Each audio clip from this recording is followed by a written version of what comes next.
Hello, Star Trek fans. Welcome to ReBingeIT. This is the ReBinge Star Trek Voyager podcast. My name is Kim. And my name is James. And we are rebinging Star Trek Voyager from the beginning, one episode at a time.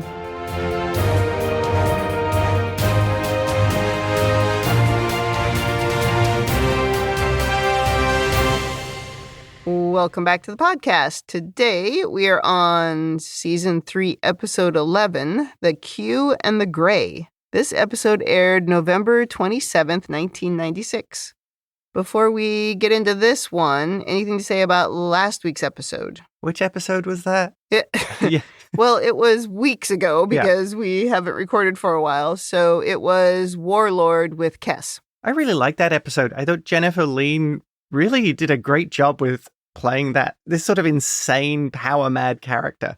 Yeah, she was surprisingly good in that one. I mean, I only say surprising because she doesn't always have enough to be that good. Yeah, but no, she was good. The episode was good. We liked it. Yeah. Well, and it's also nice to get back to podcasting as well, seeing as a million things seem to have gotten in the way. Yeah, we did a little travel, and then I got sick, and then here we are. So we'll try to remember how this all works. Yeah. What are we talking about again? Well, Star Trek Voyager, and this week we have a Q episode. Yes. And Q, not usually my favorite, so again, I get to do the notes for a thing that's not my favorite. I am the one who likes Q. Yeah, how did we get into this cycle where I keep getting the bad ones? Because I think you used to get the bad ones usually on Deep Space Nine, but somehow it's reversed now. Now you're getting the Ferengi and Q. That's not to say this episode is bad. I just don't usually like Q. Yeah. Well, are you ready to get started on this one? Yes, I am. I've been ready for 2 weeks, 3 weeks, Yeah. however long it's been. Yeah, it's been a while. All right, let's get going. In the cold open, we are standing on the bridge, clapping as we watch a supernova explosion. The clapping is funny. Anyway, we learn, what are you clapping at? We learn Voyager is only the third crew in Starfleet history to have witnessed a supernova. Yep. And we hear that Janeway has been on the bridge for 14 straight hours, so Chakotay tells her she should get some rest, which of course causes an eye roll, but she agrees. Doesn't anybody think about the nearby civilizations of that supernova that are now going to be destroyed by it? Well, yeah, there's this part that comes later where there's a bunch of supernovas, and there's no talk of how many people have we killed. Right. Yeah. Look what it did to the Romulans in the future. I mean, I suppose the supernova itself, it's just a natural event that nobody caused. That's not true of the ones that happened later, but this particular one seemed like it was just a normal one. Oh, do you think it was? I thought so. Oh. Because they seemed to know that it was happening and they were prepared for it, right? Because they were all standing there waiting for it to happen. But I guess it also could have been one that was moved ahead by the Q. Yeah, I guess it wasn't clear. No. Well, Janeway goes to her quarters, and when she gets there, she finds that her bed is all covered in red with heart-shaped pillows. And guess who is standing there but Q? And he's wearing a robe, and he's holding champagne. Janeway tries to call security, but Q, of course, has blocked all comms. He keeps calling her Kathy, and at one point, he automatically changes her into her sexy jammies. Yeah. And then he finally says he's here because he's chosen her to be the mother of his child. And we cue the theme song. What did Q do to that bed? What do you mean? That was just so obnoxious looking. Yeah, well, I guess he watched some old TV show, or I don't know. I don't know. Where would he even get that from? Who knows? Yeah, it looked like something from a spoof of Vegas, a Vegas honeymoon suite. Yeah, definitely. When he said that he wanted her to be the mother of his child, it's funny because that seems like the kind of thing that Q could just snap his fingers and make happen. Yeah. Like without any involvement from anyone. But apparently not, no. I think as well in this opening, John de Lancie really manages to portray that bizarre mixture that Q is of deliberate trolling and petulant baby. Because I think he's quite serious about when he gets upset about trivial things that might be an inconvenience. Where he says about the Starfleet bedsheets, oh, they chafe on me. It's like, oh, you baby. You're supposed to be an omnipresent being. Yeah, but it's also the kind of a thing just a normal slimeball would say. You know what I mean? Like, Listen, we've had a bunch of emails when I've complained about Q. Yeah. I don't understand why he acts like a sexist child, basically, from the 90s. And I just don't, I get why, because it is the 90s and that's the people who are writing him, that's the background that they understand. But it doesn't make any sense to me that a being like Q would behave like this. And I have had so many people trying to tell me that it's because he does it on purpose. And I'm like, yeah, but this is why I don't like this character. He's annoying. And I don't get it. Right. That's the nature of Q. Yeah, that's probably why I never like Q episodes. Well, after the theme song, Janeway scoffs in disgust, as she should. The two of them have some banter as she puts on a robe and continues to tell him to go away. Q thinks she's playing hard to get, but Janeway says, as far as you're concerned, I'm impossible to get. Which makes him excited because now he thinks it's a challenge, and then he disappears. Janeway calls Chakotay and warns him of Q's presence. She doesn't tell him what Q wanted yet, but she does say that he's likely to be back, so everyone should keep an eye out. Q turns up like a bad penny every time. Right. Yeah, and he doesn't just go away. In the morning, then, Chakotay is in Janeway's office asking what Q wanted. This obviously was bothering him all night. And so she tells him, and he's like, I see. And then he says, I have no right to feel this way, but it bothers the hell out of me. And then Q appears in full Starfleet uniform and, of course, mocks Chakotay for being his rival with Janeway and for being jealous. And then Q adds a large tattoo to his face to try to out-tattoo Chakotay. Oh, yes. Which causes nothing but eye rolls all around. Well, Janeway does get in a fantastic burn here when she says to Q, no one in the universe will have you. Oh. It is easy to see that John de Lancie and Kate Mulgrew have a lot of fun in these scenes. There's no doubt that they're enjoying themselves. Yeah, the chemistry is very good. I mean, they were friends before Star Trek? I think so. Yeah, I think so. They have a very natural chemistry. It's pretty good, actually. Yeah. Later, Janeway is giving a log saying she's sure that Q is up to something, so she's warned everyone in the crew to keep their eyes open for him and try to figure out what he's up to. Oh, yeah. In Neelix's spa program now on the holodeck with Harry and Tom, Q appears and asks them how to woo the captain. He calls Tom Tommy. Oh, no. Tommy suggests that he try honesty and tell them exactly what it is that he really wants. But Q says he just wants advice on how to break through Kathy's icy exterior. He comes to these guys for advice on courting. At least Harry gives him the right answer, though. Maybe she's just not into you. Right. Tom advises him to just give up, so I think they both give him good advice. Yeah. And then they leave, and then he calls to Neelix for another drink, calling him bar rodent. This is where we get the line of the episode. It might actually even be the greatest description of Neelix in the entire season. I don't think anything tops this. Or he just walks up and says, you, bar rodent. I laughed out loud at that. I thought that I'd forgotten about this. That was perfect. The first part of this episode I find to be quite grating, but I admit there are some very funny lines. This is maybe the first one. Yeah. But also the way he gives everybody a name of some kind. Like he calls the captain Kathy and so far, and he calls Tom Tommy, and there's some more to come yet. Yep. So Q is now asking Neelix for advice and asking how Neelix gets Janeway to do what he wants. But Neelix tells him that he can't bribe her, but Q just continues to poke at him. Neelix pretty much resists his nonsense, which is a surprise, but I think it's because this episode is not about Neelix. It's about something else. So this is just a short scene, and it gives Q the opportunity to call him bar rodent, which is very funny. Yeah, absolutely fabulous. Later, in Janeway's quarters, a puppy appears, which Janeway loves for just a few seconds, and then, of course, she realizes that Q is involved. The puppy, though, in this scene, once John de Lancie picks it up, that puppy is in love with John de Lancie. It's very funny. He's, like, giving him the loving eyes as he looks up at him. Oh, it's cute. Well, he is a Q. Well, I'm sure Q made him do that. Oh, well, I guess that could be. Q tells Janeway he just wants to talk, so she sits down on the sofa with him. Yeah, but she has full defenses up. She is expecting him to just deliver some absolute BS. Oh, absolutely. So now he tries a new tactic saying he's lonely and he wants a relationship and stability, but she 100% does not buy this story. I'm a nice guy. And then he tries playing on her emotions, saying she's stuck far from home and any hope of her having a family is fading. Yeah.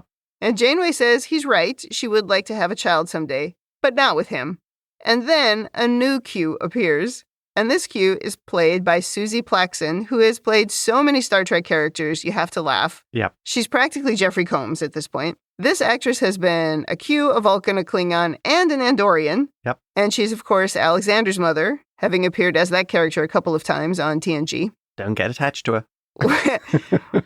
Well, this Q has arrived, it seems like, to just insult Janeway. Yep. Oh, yeah. Which gets an eye roll. Which also seems very Q as well. That's true.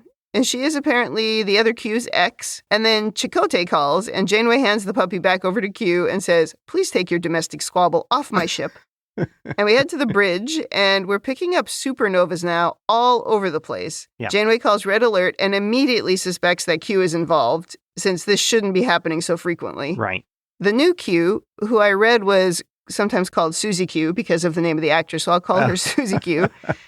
That's a good name, yeah. Yeah, she says that Janeway is right. Q's irresponsible behavior is continuing to have cosmic consequences. Yeah.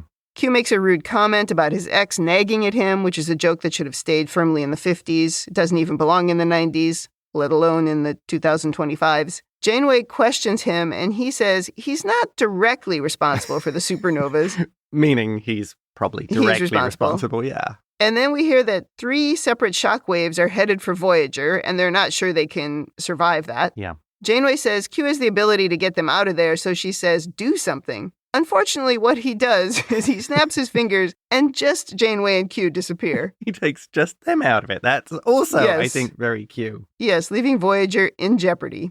Suzie Q then also snaps her fingers and disappears just as Voyager is rocked by the shockwaves. How did she disappear? She disappeared. She snapped her fingers and disappeared. But I think they forget this later because she's still on the bridge. Oh. But she disappears at least from the place that she is. And she says later she tried to get into the Q continuum, but she couldn't. Oh, okay. Okay, that makes sense. Question here, though. So these 3 supernovas all happen virtually simultaneously with the shockwaves closing in all directions on Voyager. Was this the Q, the rest of the Q continuum, trying to kill Q and Suzie Q? It seems a little bit like it was directed at Voyager to try and get them. Yeah, probably. That was probably what happened. I mean, when he says he's not directly responsible, right, that's what he could be meaning. Yeah. Because he didn't cause the supernovas, but others could have been causing it to attack him. Yeah. At the same time, one of the other Qs later says that all the fighting that they're doing is damaging subspace. Right. So it could just be a consequence of that as well, and not something that they're directly using as weapons. It's a side effect rather than they were specifically going after, knew where Q was and going after him. Right. Now we jump to what looks like one of Janeway's holonovels, as she is in a full hooped gown and Q is in a military outfit from the American Civil War. Oh, we got to take a minute to discuss that dress. It's spectacular. I mean, I really... It's very large. Yeah, I can really appreciate that from a fabrication standpoint, but it's like ridiculous and huge.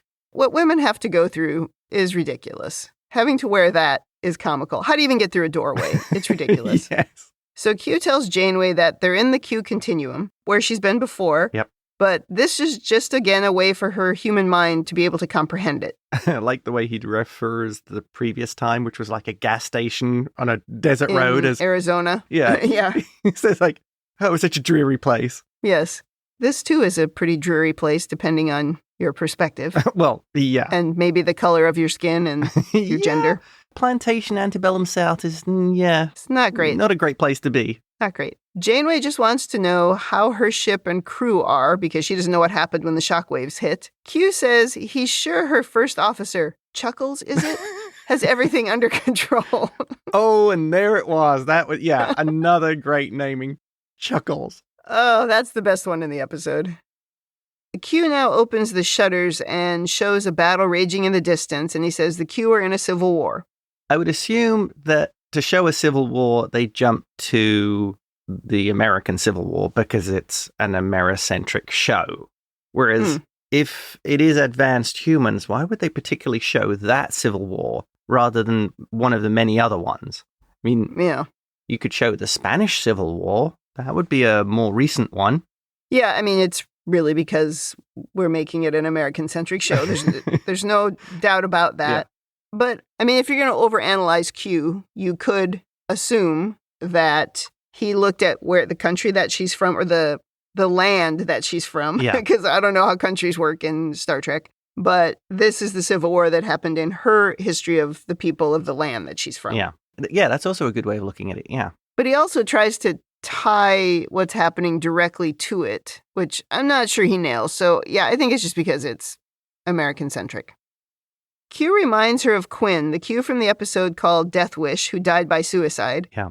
Q had warned that event could have dire consequences, and it has. Q says he's carried the banner for Quinn, but now there's a cosmic struggle for supremacy, causing hazardous repercussions across the galaxy. Q says it's terrible, but also an opportunity to transform their society for the better, like how the American Civil War ended slavery. Janeway is surprised that the Q aren't evolved enough to know violence isn't the answer. And we finally learn Q's real plan and why he has appeared in the first place. It seems he's convinced a baby will transform the continuum by combining his omnipotence and infinite intellect with the best humanity has to offer. He claims the Q need an infusion of fresh blood, a new leader, a new messiah, which is an interesting choice of words. Yes. I love the way how he declares, it's brilliant, isn't it? Well, he always thinks he's being brilliant.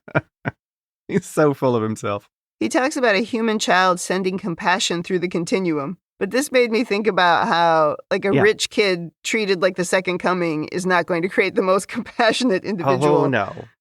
Yeah. But anyway. Jumping into our analysis, I think Q's idea of thinking he can create a messiah-like figure for the Q continuum, you're more likely to create a Khan than somebody with noble ideals. Yeah. And Janeway does try to tell him that later, too. Yeah. I don't think we mentioned Khan for a couple of episodes, so it's time to get him in, I think. You know, we should try to mention him in every episode until people start sending us emails about it. Like, why do you keep bringing that guy up? Why is he so important? I do feel like without Khan, I'm not sure would I have ever gotten into Star Trek. I don't know. Oh, that's true. That was your pivotal movie, wasn't it? Yeah. I mean, probably, because I did love TNG. Anyway, we've wandered off. Q says he's offering Janeway the opportunity to be the mother of peace just as bullets break the windows and they fall to the floor. Q realizes that he's now injured and bleeding, and they're both quite shocked by this, as they should be. We jump back to Voyager, and we're in bad shape with shields down to 20% and no warp capabilities. I think we withstood that pretty well if shields are only down to 20% when we were hit with 3 separate shockwaves. Yeah, considering they didn't think they'd survive. Yeah. But, of course, there are also a lot of things blowing up around the bridge. That's always a fun one. No roof beams, though, so it can't be that bad. Can't be too bad. Chuckles now sees that Suzie Q is still on the bridge, and he realizes that she's a bit underpowered at the moment, so he says, start talking. Yeah, I kind of missed that she queued out from the bridge. She must have tried and only either moved across the bridge or got bounced back or something. Then we jump to the two of them, Chuckles and Suzie Q. Chuckles. Talking to Tuvok in the conference room, where she has told them that the war in the continuum is causing the supernovas, so that's out. Yeah. She tried to return to the continuum, but was wounded in the process, and now she's stuck here. When she's got a bruise on her forehead, doesn't she? Yes. So Chuckles says, and by the way, he will be known the rest of this episode as Chuckles, because that's what should happen. I was about to ask, is he going to be called Chuckles for the rest of the podcast? Maybe forever. Definitely the rest of this episode, because that's what he is in my notes until the end of this episode. Chuckles. Oh, so funny. If Q has given me nothing, he's given me that. Oh, dear. Chuckles says to Suzie Q, let's help each other. He asks if there's another way to get to the continuum. She says she doubts this rickety barge and half-witted crew can help. But Tuvok points out, this rickety barge and half-witted crew is all she has. We're your only hope. You gotta love how Q's just insult everything. Which, again, I would say it's like a human trait. I don't... Yeah. Whatever. Okay. Well, I think that's a whole part of the Q. They're not as omnipotent and perfect as they like to think they are. Yeah, I mean, that was kind of Quinn's message. Yeah. Back to the war, and Janeway is tending to Q's injuries. Q says this is just her perception of what's happening. They aren't really being attacked with normal human weapons. Yeah. Someone shouts for Q to surrender. This is somebody from the outside. And Janeway tells him to call a truce. He climbs to his feet, gets himself to the window, and then he shouts, he'll never surrender. Q then tries to get Janeway to fight with him, but she refuses, and then he gets shot again, or at least his stunt double is shot and falls to the floor. Janeway picks him up and drags him out of the room. I'm going to point out here, when Q goes to the window to fire, he appears to have a Colt Model 1860 Army revolver, a period-accurate weapon, a very nice touch there. And I also counted he fired only 6 shots, so, it's not the unlimited magazine that you usually get. But it could be, because it's really the Q. So these are Janeway's perceiving these weapons, even though they're Q weapons. Would he have to reload after 6 shots then? Probably not. Back on Voyager, Suzie Q is working with B'Elanna to reconfigure the shield array to get them into the continuum. These two, in this scene, they don't have a great conversation. I would say it just doesn't age well, so I didn't really write down all the details of it, so I'm just going to go on to the next scene. I'd agree. Even if you take out aging of the dialogue, it was really kind of clunky. Yeah. It's almost like they were looking for something for these two to do or to talk about, but they didn't handle it very well. It should have been more about the science of what they were doing. Because that's normally like what Janeway and B'Elanna would have talked about. Back to the Civil War, and we found some other injured Qs in a small camp. I mean, it's quite brutal, actually. They show someone whose legs have been blown off. Yeah. And Janeway's tending to Q, saying she doesn't think he's on the winning side based on what she's seeing. No. She tells him she agrees that a new Q could create an era of peace. This gets Q all excited, but she says, "Oh no, not with me. You're going to mate with your ex." And then he says, "But Qs have never mated." She says, "Look, I'm not having a baby with you." and she's like, "And even if I did, I wouldn't give it over to the Q." But Q is like, "Oh no, you'd still have to raise it because he's not going to do it." Wow. And that just really annoys her. It's like, yeah, that sounds exactly right. Is this where he says, "I'm an ideas man, hard work isn't my forte"? Yeah, clearly. Well, she says, this problem needs more than a quick fix. The human traits that he's thinking will help the continuum were developed over centuries in humans and wouldn't just appear instantly across the Q. She says if you want your offspring to embrace your ideals, you'll need to teach the child yourself. While she's intrigued by the opportunity for herself, she says she's got other responsibilities. He hints at saying he could send them home, but she doesn't buy his nonsense anymore because he uses this at every opportunity. Right. She says, "My crew and I will get home. We aren't looking for a quick fix." I'd be looking for a quick fix. I don't know what the hell she's talking about. You know, sometimes a quick fix would actually be pretty good, but it would be at the expense of Janeway. Yeah. I'm not sure this is the quick fix I want, but I would be looking for one. I think as well here, Q's kind of missing the problem that the Q themselves don't appear to have these human traits that they want. How could they teach a child these traits? And then how would the child teach that back to the rest of the continuum? Yeah. Yeah, if they don't want to change, I mean... It's not like Odo, where, the founders were awful people, but Odo wasn't. And Odo had the ability to communicate to all of the... Oh, right. All of the founders. Well, maybe that is the same. We just haven't talked about that. Yeah. We haven't experienced that. Because he talked before about how if anyone in the continuum would be different, it would cause shockwaves, right? Throughout the whole thing. So I guess if he was able to survive and introduce some new thoughts, maybe it would work in a similar fashion to how it worked in the giant pool of, what was it called on Deep Space Nine? The goo people, as you call them? No, what did they call the... The Great Link. The Great Link, yes. Maybe there's something similar in the Q continuum, where they're all sort of linked together. Yeah, I've seen the Q as more independent. Yeah, that's what it seems like. So it is hard to understand exactly how this human baby would make a difference. This episode is weird. Wouldn't you end up with half of the Q going, "No, we don't follow him. We're not interested in this"? I mean, if it were human, somebody would try to kill the baby. I mean, it's hopeless because humans, they don't want to change. What ends up happening is when people are, they're set in their ways and they're terrible, they're quite convinced that those terrible ways are the right ways. So, Janeway tells Q at this point she's going to the enemy camp with a white flag. And she's going to tell them that Q is ready to discuss terms for a ceasefire. Those Starfleet Federation ideals coming out in Janeway. She seems to be more morally evolved than the Q. Yeah, that's an interesting part, I think, of this episode. On Voyager, we're trying to get back into the continuum. Suzie Q calls Tom Helm Boy. There's another one. Oh, I love that. The look on Tom's face was perfect. Absolutely. And she also sits in the captain's chair, which makes Chuckles roll his eyes. Chuckles gets to carry out a Janeway maneuver. Indeed. So to recap, we have Bar Rodent, Tommy, Chuckles, Helm Boy, Kathy. She didn't give Tuvok a name. No, somebody should have given Tuvok a name, and B'Elanna as well. Oh, yeah. Well, she liked B'Elanna. As we were watching this episode together, and like I said, it started off, it was annoying at the beginning, but by the end, I was laughing. The nicknames are very funny. So the plan is to fly directly into one of the supernovas, which seems like a terrible idea. However, the supernovas are caused by spatial disruptions from the Q war, and also some technobabble explanation that means that they'll get pulled into the continuum or crushed and killed. She wasn't really sure which would happen. I'm sure it'll work. So she calls B'Elanna and tells her how to create a sort of shield bubble, and off we go into the heart of a supernova. Which is normally a bad idea. So Janeway has entered the enemy camp to meet another Q on the other side. I guess he's like a general or something in this context. I believe that is what they're showing.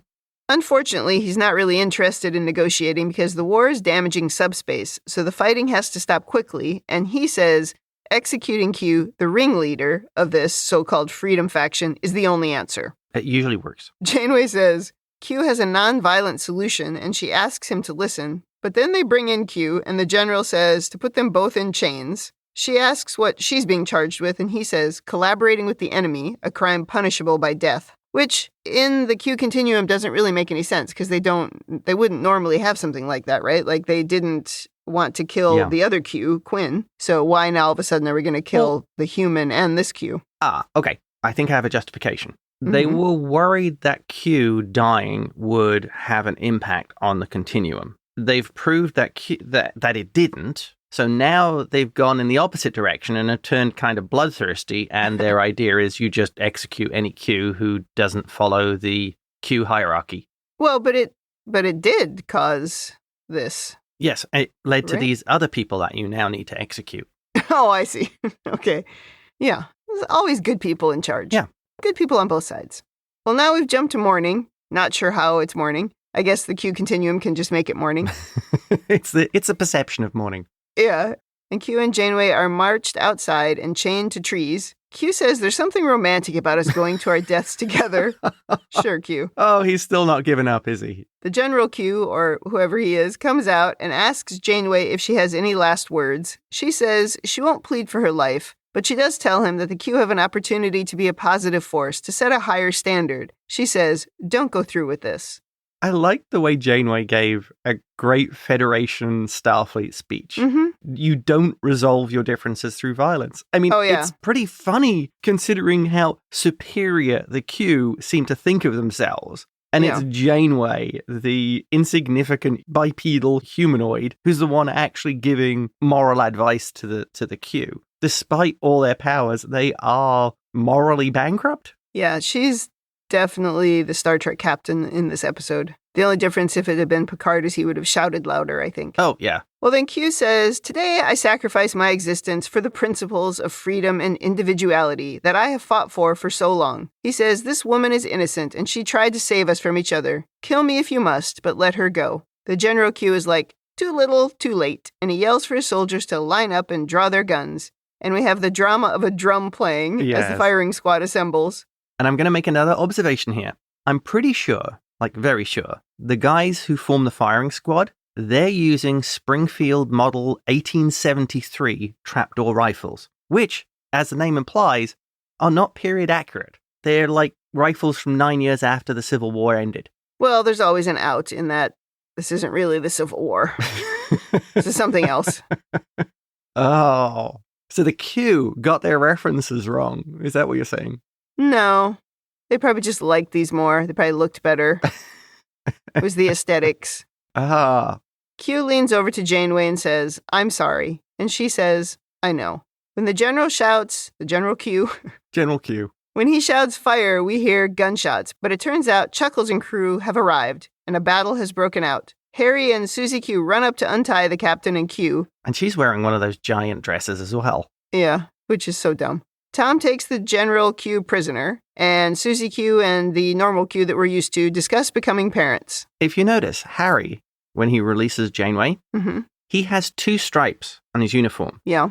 So that would make him a corporal. So he's been demoted even further. This guy can't catch a break. An ensign, in army terms, would be like a second lieutenant. So they've demoted Harry. And shouldn't Tuvok have like an officer rank at the very least? I can honestly say I didn't pay attention to any of that. So I don't know. Okay. I'm just trying to look out for Harry. I get it. But this scene is ridiculous. Why is that? Well, I mean, why in particular? I mean, it's Well, because the guy said fire, and there was a beat, and no shooting of the prisoners took place, right? It didn't happen. Yeah. And the members of the crew are all running around, and they just immediately take all these Q captive. The whole thing I just think is really silly. Oh. And then it's sort of topped off by when the Qs are discussing becoming parents. Yeah. The way they do it is they just touch fingers and a little light is exchanged. I guess we've created a baby. So it's almost like we topped off the whole silly scene with another silly thing for a laugh. Interesting. Okay. Okay. I will try and rescue the scene. First of all, maybe the Q on the firing squad were having second thoughts about pulling the trigger and killing that Q. Maybe they didn't actually agree that Q should be killed. Okay. So they had the beat. The second thing is, maybe the Q aren't actually any good at military tactics. Oh, well, that's possible, I suppose. So the training of security officers like Tuvok are actually way superior on a battlefield or in a skirmish than the Q would be, because the Q, they're not skilled or trained at it. Well, but that's assuming that we're actually on a battlefield, which we're not. This is just how the human brains are perceiving what's happening. Yeah. So it doesn't have to follow any of those sort of rules. But maybe there are rules, and the way that the humans are behaving is translating into actions within the Q continuum. I would believe it if it was a holodeck, but I don't know. I just think it's silly. Yeah. Wow, you're kind of hard to convince on this one. I just think the Q stuff is silly. Yeah. It's kind of like when we watch superhero movies. Oh, yeah. And you are like, oi, why do they, what's with the villains? The villains just have increasingly ridiculous powers just to make it more drama. Yeah. And I'm sort of the same with Q. It's like the powers are so ridiculous that it's hard to follow along in the drama because of it. But once the Qs do the finger-touching thing with the little light exchanging, Janeway is like, that was it? And Q says, you had your chance. Now, that did make me laugh. Yeah. Don't go crying about it now. Yeah. Another good line from Q. We jump back to the bridge of Voyager, and everything is suddenly back to normal. No problem. In the captain's ready room, Q arrives with a baby in tow, and he says fatherhood has changed him. He can't go around causing temporal anomalies and subspace inversions without considering the impact it will have on his son. He says Kathy will be the godmother, which is also silly. This whole scene is just we just keep going with the silly. And this overall silly episode finally ends. What is your overanalysis? Okay, there is some overanalysis on this one. Okay. First thing, isn't there a risk of tech transfer from the Q to Voyager and B'Elanna? They showed her how she could build this kind of shield and basically ride through a supernova into the Q continuum. Mm-hmm. Could B'Elanna use this again, or anybody else? Isn't this a potential threat for the Q? Well, it might have been also, remember it had to be at an exact moment when there was that sort of break in subspace, which was only happening because of that war. So you think it's a side effect of the weaponry they were using? Yeah, but also maybe they don't care if humans can get into the Q continuum. Okay, we'll just snap our fingers and shoot you back out. Yeah. But I still think there'd be a risk with any technology that B'Elanna could potentially learn from this. Yeah. That, if you like, it wasn't earned, or it could be dangerous in the wrong hands. Yeah. We should use it to make our shields better. Well, B'Elanna's a good person, and Voyagers are not bad people, but it's if it got into the hands of somebody else. Yeah, I guess so. I don't think Voyager really has any interest in getting more into the Q continuum. Yeah. But I think it would be useful to use it to protect the ship. And I think that's kind of my point. Of anything that was extremely advanced technology could be very dangerous if you give it to simple bipedal humanoids. Yeah. I don't think the Q really care. Yeah, there is that side of them. Next thing, I think we have to point out that Voyager is even causing chaos in the Q continuum. Way to go, Voyager. That's true. And I think my final point here is, looking at the Q and taking this episode along with Death Wish, I think it shows the real malaise and stagnation of the Q in their own continuum. Quinn was kind of right. They need something to change the Q to shake them up. And maybe all this chaos is a little bit more than Quinn anticipated. I find it really sort of interesting as a concept. If you have this super race that have stagnated and have almost sort of gone backwards in terms of their thinking and the morality and the way they behave. Yeah, I think it's proven that Quinn was correct. Yeah. But I think maybe the problem is that, as usual, not enough are really standing up for that. So the prevailing mindset continues to win. So the entrenched powers in the Q were fundamentally opposed to Quinn's ideas. Exactly. We're okay. Why would anybody want to change? Why would we change? Yeah. Everything's really nice in our country club. Why do the peasants complain so? Yeah, they're just comfortable where they are. I mean, that's frequently the problem, right? Yeah. With change. So Quinn was right all along. I guess he was. And that, I think, wraps up my overanalysis, and still kind of surprising there was any for this episode. Yeah, there's really, I mean, episodes like this are hard to overanalyze. Yeah. But I'm going to surprise you with a topic of overanalysis. Okay. Because I started thinking about this today. I mean, we watched this episode a while ago, and then I rewatched it yesterday, and I started thinking about it this morning. What message are we trying to give? Because it's essentially saying that a baby will save us. So is this a thing of you're in a terrible relationship, so if we have a kid, that will save it? Because that's a terrible message. Whoa. That's never true. Child messiahs. They save your race. Or somehow, yeah, is this just really about the Messiah? I mean, what is the message? Or maybe I'm looking for a message that doesn't exist. But it does feel like we're sort of right on the edge of a message. But what is it? Yeah.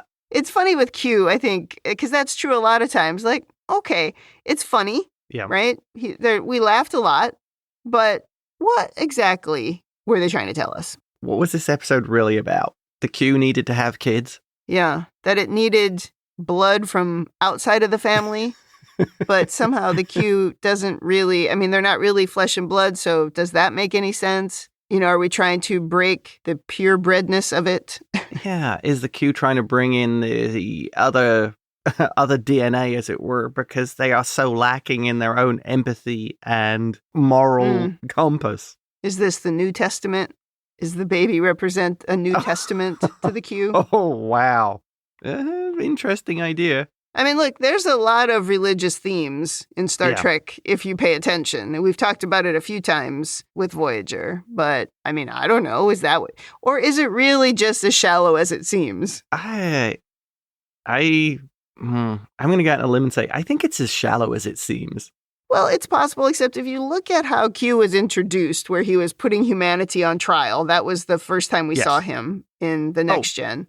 And so maybe over time, as Q spent more time with humans, he actually did develop an appreciation for them. Yeah. It may have happened. He just doesn't say it out loud because he wants to be a troll.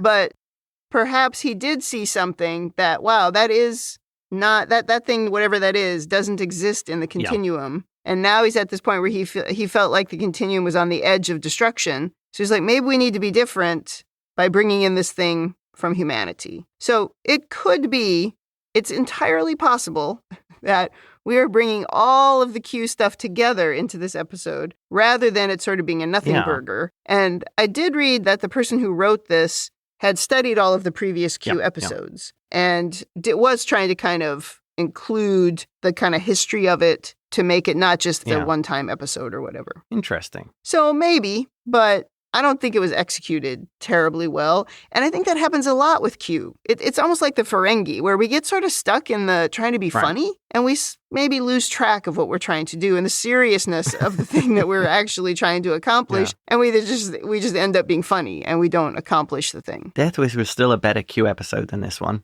Well, it was certainly different. If this episode was trying to show the Q were desperately trying to evolve, because maybe over the time, now that they've become omnipotent and higher beings, they've lost the important things of empathy for other people, having the concept of morals and of ethical behavior. And they've all fallen by the wayside because, we're gods. Yeah. Well, they've lost the empathy for each other. Well, yeah. And maybe Janeway giving them the speech as well about you don't solve this with violence. And the Q, if you like, have devolved. And maybe Quinn and Q are the only two who've actually really seen it. Yeah.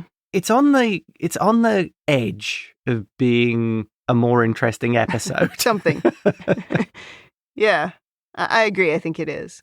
There was also some talk when it came out that they were just playing on the success of Next Gen with this episode, because I guess this is the first episode that aired after First Contact was released. Oh. Yeah. So it's like, oh, you're trying to be, Next Gen by bringing in Q. I don't know that makes any sense, that they could have timed it that way. I mean, I suppose they could have. But I do really just think they were mostly playing on the chemistry between Kate Mulgrew and John de Lancie, which is quite high. Which is very good. Yeah.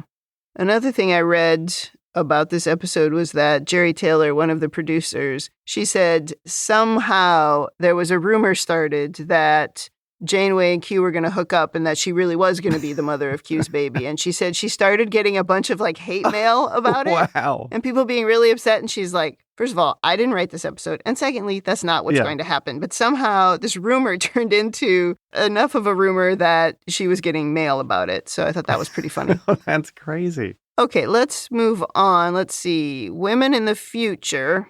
Not thrilled with the 90s jokes about nagging wives, etc. I mean, come on, Star Trek. That always annoys me with Q because I just don't think it makes sense. And I know people try to tell me I'm wrong, but I don't care what anybody else thinks. It's irritating.